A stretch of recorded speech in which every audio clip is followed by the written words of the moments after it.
Lanjut. Belum capek? Siap sampai jam 12? Jam 1? Jam 2? Jam 3? Jam 4? Jam 5? Jam 6? Jam 7? Sampai mati. Iya, berjuang untuk agama harus sampai mati. Dan berjuang untuk agama jangan takut mati.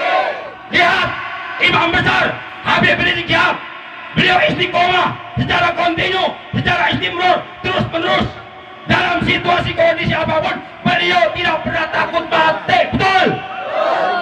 Beliau tidak pernah mengeluh, betul. Beliau teladan kita, alhamdulillah.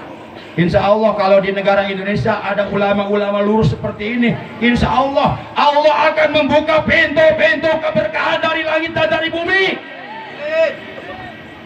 Insya Allah negara kita akan menjadi negara yang baldatun thayyibatun warabun. Tapi kata Allah, walakin kadzabu fa'akhadnahum bima kanu yaksibun. Ih, beropot kita. Tadi orang ucap banyak. Oke. Orang jadi ingat ceramah di Parung Dendek. Lucat, jebol. Langsung asuk suku ke handap. Dilepas muka-muka. Puntennya isi kuring lebating dosa meureun. Berdatan ku dosa. Bapak Ibu yang dirahmati Allah Subhanahu wa taala. Mari kita menyimak, mengingat, mengimplementasikan sebuah hadis, di mana hadis ini diriwayatkan oleh Imam Ad-Dailami dari sahabat Nabi Sayyidina Ali bin Abi Thalib karramallahu wajha radhiyallahu anhu. Qala, ia telah berkata, anna Rasulullah sallallahu alaihi wasallam qala, bahwasanya Rasulullah, Nabi kita tercinta, Nabi agung, Nabi besar Muhammad sallallahu alaihi wasallam, beliau telah bersabda, adibu auladakum ala salasi khisalin hubbi nabiyikum wa hubbi ahli baitihi wa qiraatil Qur'an fa inna hamalatal Qur'an fi dhillillah yauma la dhilla illa dhilluh ma'a anbiya'ihi wa asbiyaihi. Kata beliau dalam hadis ini, didiklah anak-anak kalian, didiklah putra-putri kalian, didiklah Muhammad Nijom Al-Maher, didiklah anak-anak kita semuanya sebagai generasi penerus agama bangsa dan negara, sebagai tulang punggung agama bangsa dan negara. Akan bagaimanakah warna dan corak agama kita, agama Islam yang kita cintai, bangsa Indonesia 5 tahun, 10 tahun, 15 tahun, 20 tahun yang akan datang? Itu jawabannya ada pada anak-anak kita, generasi yang akan datang. Mereka calon-calon pemimpin di masa yang akan datang. Maka kata Nabi, sebelum mereka menjadi pemimpin, supaya mereka nanti menjadi pemimpin, tidak menjadi pemimpin yang zalim, betul? Bapak suka enggak sama pemimpin yang zalim? Ya. Suka tidak? Ya. Aing menajis aing mah. Kita butuh pemimpin yang bertakwa, betul? Butuh pemimpin yang soleh, butuh pemimpin yang berpihak kepada kebenaran, betul? Butuh pemimpin yang berpihak kepada keadilan, butuh pemimpin yang selalu istiqomah menegakkan amar ma'ruf nahi munkar, butuh kepada pemimpin yang selalu istiqomah menegakkan kebenaran dan keadilan dan mensejahterakan rakyat. Butuh tak? Oke, tahun 2024 pilih Simkuring jadi presiden. Oke, Simkuring bakal angkat menteri peranan wanita. Jangan diangkat jadi menteri peranan wanita, nyata Ustadz Hulak. Oke, ku Ustadz Hulak seluruh janda-janda kita karawin ke Ustadz. Ustadz pamajikan ulah hiji 2 3 lah.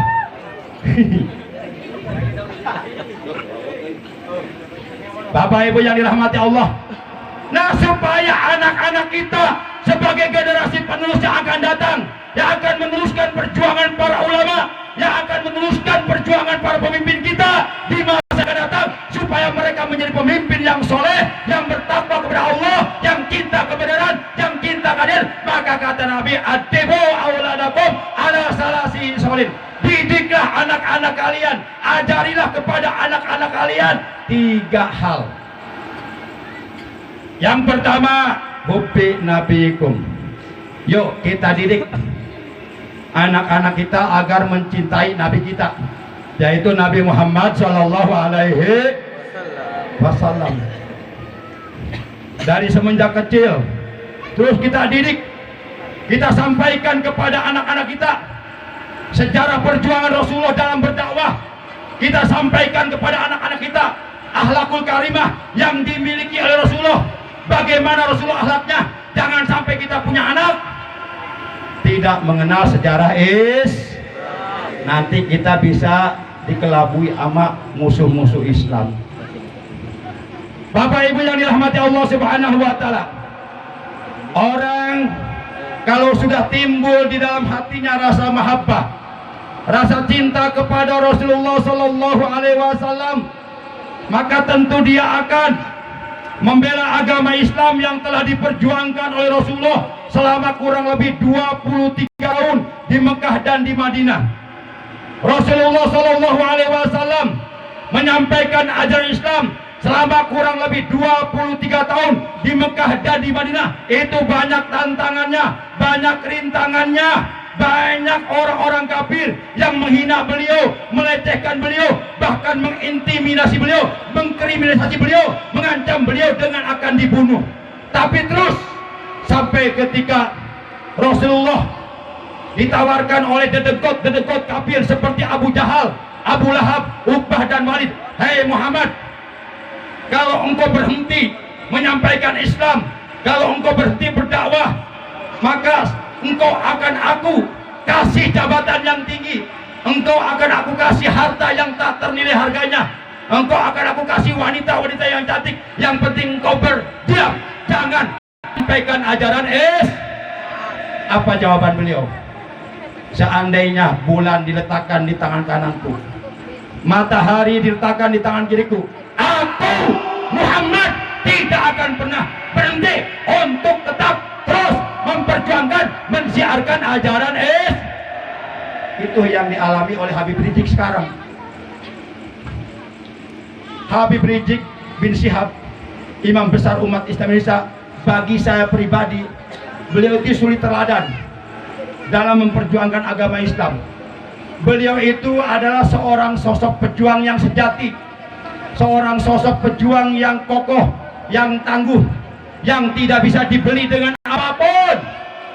Padahal Bapak Ibu, nih kalau saya boleh nanya, boleh nggak nih? Boleh nggak?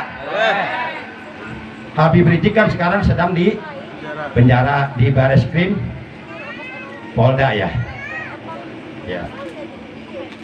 Pertanyaan saya, seandainya Habib Rizik mau bebas dari penjara, gampang nggak?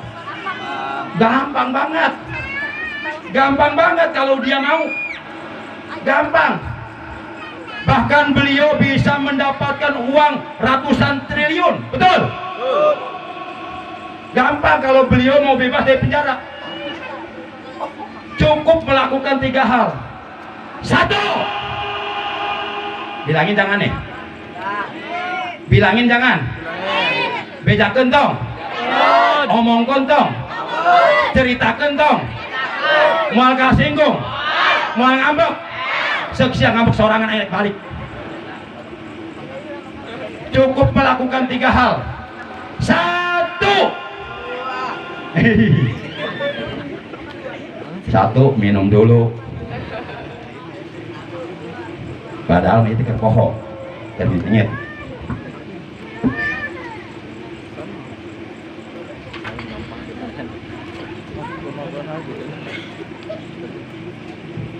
Gampang. Kalau beliau melakukan 3 hal, pasti beliau bebas penjara. Dikeluarkan dari penjara, bahkan bisa mendapatkan uang ratusan triliun. Tapi beliau nggak butuh itu semuanya. 1, beliau tinggal minta maaf sama Pak Jokowi, betul. Yang kedua, beliau jangan usik kejoliman rejim Jokowi, betul. Yang ketiga, beliau jangan usut pembunuhan KM 50 Jakarta Cikampek. Kalau ini yang 3 beliau lakukan, hari ini juga beliau keluar dari penjara, betul? Tapi ingat saudara, ingat, perlu kita ketahui, Habib Rizik Syihab, imam besar umat Islam Indonesia, beliau adalah pejuang sejati, beliau adalah pejuang yang kokoh, yang tangguh, beliau bukan pecundang yang bisa dibeli perjuangannya dengan uang banyak apapun, betul? Catat itu. Beliau kan pernah dulu ditawari uang 500 miliar, tapi beliau nggak mau, karena beliau suruh berhenti menyampaikan Islam. Ini jarang, yang Arab ini jarang, ini cuma 1 beliau doang, betul nggak? Ada Habib Bahar, belum seperti beliau. Habib Rizik Syihab, beliau ada pejuang sejati, pejuang yang kokoh, sekokoh karang di tengah lautan pasang, pejuang yang kuat, istiqomah. Beliau tidak akan pernah bisa dibungkam untuk berdakwah menyampaikan kebenaran, untuk berdakwah menyampaikan, menegakkan amar ma'ruf nahi munkar dan melawan setiap bentuk kejoliman yang dilakukan oleh siapapun. Kalau beliau melakukan 3 hal tadi, bebas sudah. Tapi beliau adalah seorang pejuang sejati yang kokoh, yang kuat. Beliau bukan pecundang. Beliau tidak akan pernah menghentikan perjuangannya untuk menegakkan amar ma'ruf nahi munkar sampai titik darah penghabisan. Beliau tidak akan pernah menghentikan perjuangannya untuk menegakkan kebenaran, untuk menyampaikan yang hak adalah hak, yang batil adalah batil, yang benar adalah benar, yang salah adalah salah. Siapapun dia tetap dilawannya, betul? Beliau tidak akan menghentikan perjuangannya hanya karena beliau di penjara. Beliau tidak akan pernah menghentikan perjuangannya hanya karena beliau diancam, diintimidasi, dikriminalisasi, akan dibunuh. Tidak akan. Tetap bagi seorang pejuang sejati yang kokoh, yang tangguh, di luar penjara, di dalam penjara, sama saja tetap berjuang untuk agama, tetap berjuang untuk kebenaran. Betul? Ini teladan kita. Yuk kita dukung perjuangan beliau. Karena saya khawatir Bapak Ibu, kita ngaku Islam, kita ngaku beriman kepada Allah dan Rasulnya. Tiap hari kita sholat 5 waktu, tiap malam kita tahajud, Senin Kemis kita berpuasa, tiap selesai subuh kita baca Quran dapat 1 juz, kita berimpak, bersodakoh, membelanjakan harta jalan Allah, kita santuni yatim piatu, fakir miskin, jompot-jompot, orang-orang yang tidak mampu. Itu semua kita lakukan. Tapi kalau kita masuk dari salah satu 4 golongan, maka di hari kiamat kita sama sekali tidak akan diakui sebagai umatnya Nabi Muhammad Sallallahu Alaihi Wasallam. Dan kita tidak akan pernah mendapatkan syafaat dari beliau di hari kiamat. Dan kita akan diusir ketika nanti di padang mahsyar mendekati telaga Nabi Muhammad yang berada sebelum Sirat. Apabila kita masuk salah satu dari 4 golongan. Ini yang 4 golongan buka jangan. Beda kentong. Mau kasinggung. Mau ngambek. Mau ngaberkatan. Teganya. Sukses baik mah.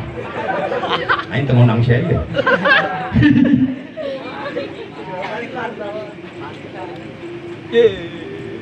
Baik. Kalaupun saya buka yang 4 golongan, itu bukan kata saya. Itu berdasarkan keterangan sebuah hadis yang telah diriwayatkan oleh Imam Tirmidzi, oleh Imam Nasai, dan oleh Imam Al-Hakim. Di mana dalam hadis tersebut bunda kita yang mulia tercinta, panutan kita, ikutan kita, suri tauladan kita, yang kelak di hari kiamat syafaat beliau sangat kita harapkan. Beliau telah bersabda, "Isma'u hal sami'tum annahu sayakunu ba'di umara faman dakhala alaihim fasaddaqahum bikadzibihim wa a'anahum ala julmihim falaysa minni walastu minhu walaysa biwaridi alayal haud." Kata beliau, dengarkanlah. Dengarkan. Kadangnya teh uing ngomongnya. Lamun teu kadang aya berarti budeg sia. Siap. Siap budeg emang siap budeg. Dengarkanlah. Apakah kalian pernah mendengar nanti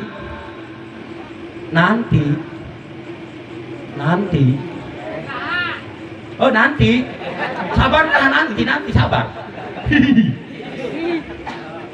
Nanti sepeninggalku, sesudah wafatku, kata beliau, akan ada umaroh, akan muncul pemimpin-pemimpin, akan muncul para penguasa yang zalim, yang tidak berpihak kepada kebenaran, bahkan menzalimi orang-orang yang istiqomah menegakkan kebenaran. Betul? Benar tak?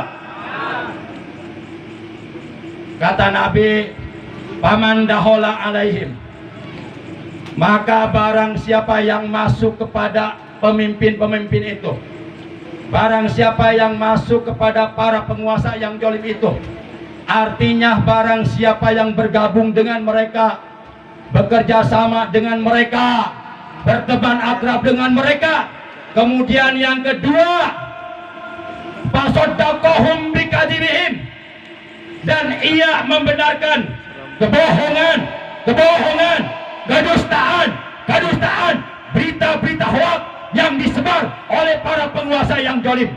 Dan yang ketiga, wa anahum ala julmihim, dia mendukung, menyokong, membela, membantu, berpartisipasi, ikut andil terhadap kejoliman yang telah dilakukan oleh mereka.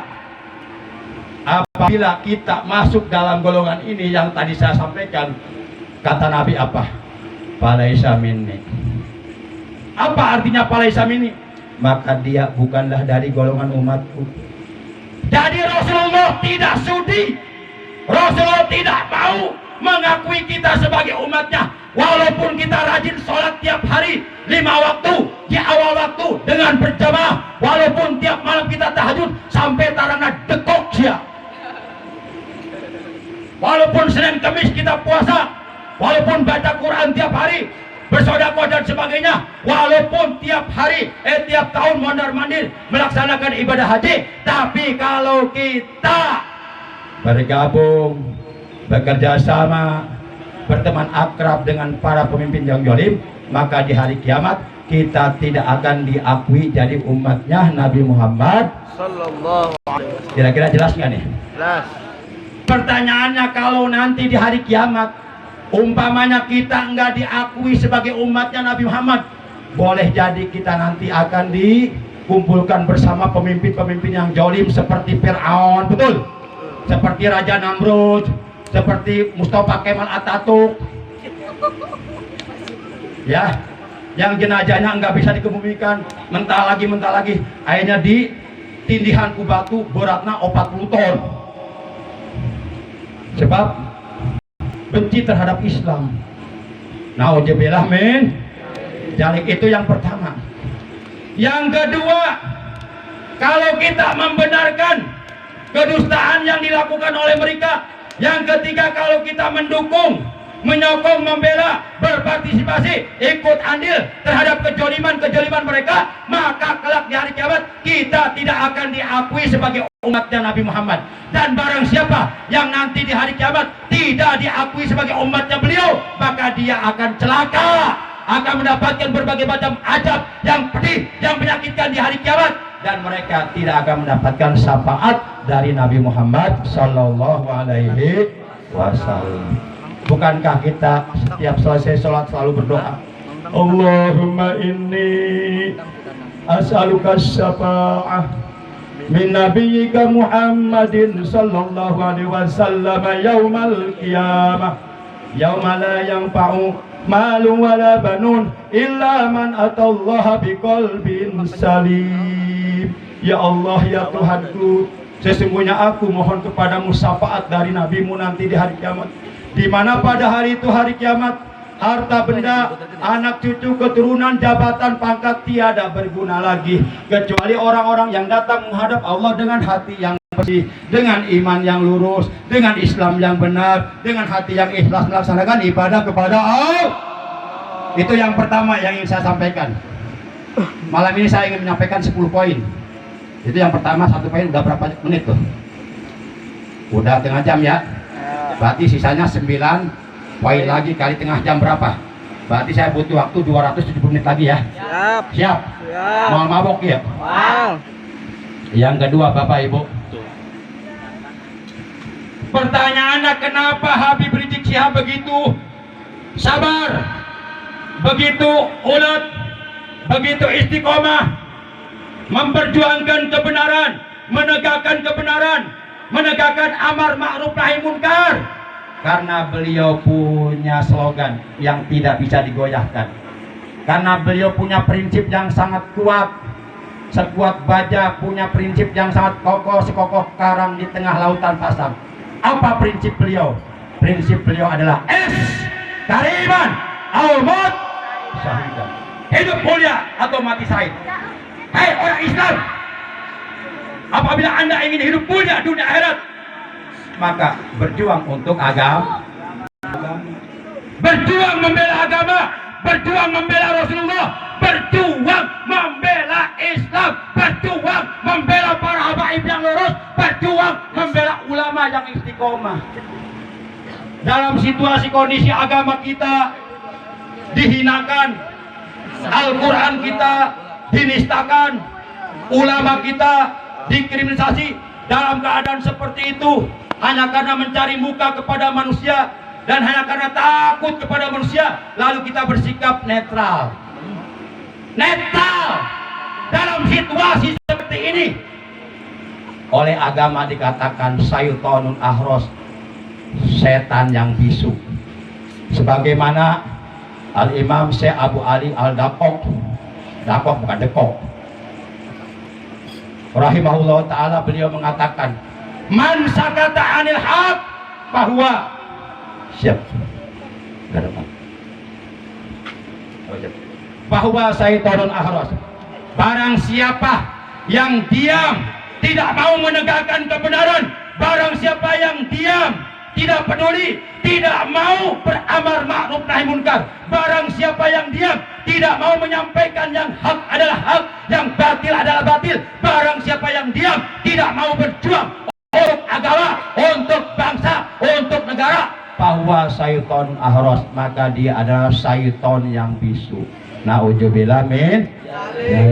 Jadi walaupun kita rajin tahajud, rajin ibadah, tapi kalau kita diam tidak mau berjuang untuk agama, berarti kita mendapatkan predikat syaitonun ahros, setan yang bisu.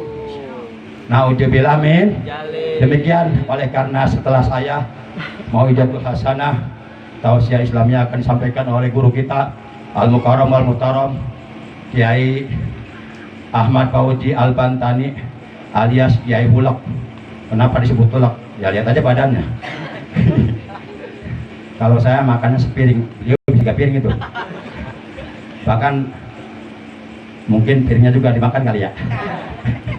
Ori tad ori, ulah ngambek yang aing setat. Mancing sas ya. CS. Ori. Ori tapi menyakitkan. Yuk. Terakhir saya ingin menyampaikan sebuah Al-Quran. Terdapat dalam Al-Quran surat 47 surat Muhammad juz 26 ayat 63.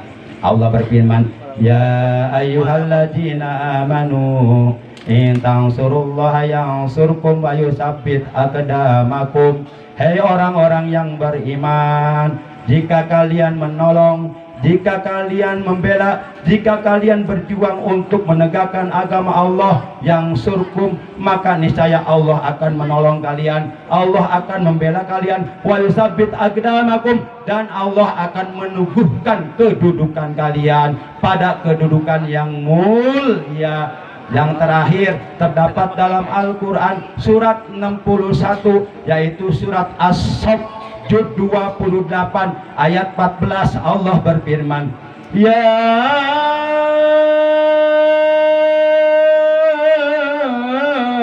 ayyuhalladzina amanu kunu ansarallah.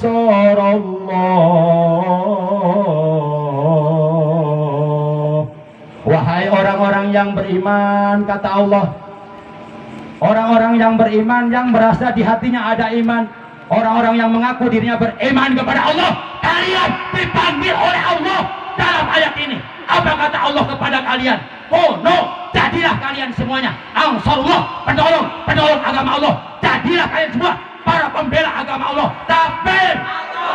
Shallu ala Nabi. Allahumma sholli wa sallim wa barik alaihi. Terima kasih, mohon maaf. Hadanallahu wa iyyakum ajmain. Wassalamualaikum warahmatullahi wabarakatuh. Waalaikumsalam warahmatullahi wabarakatuh.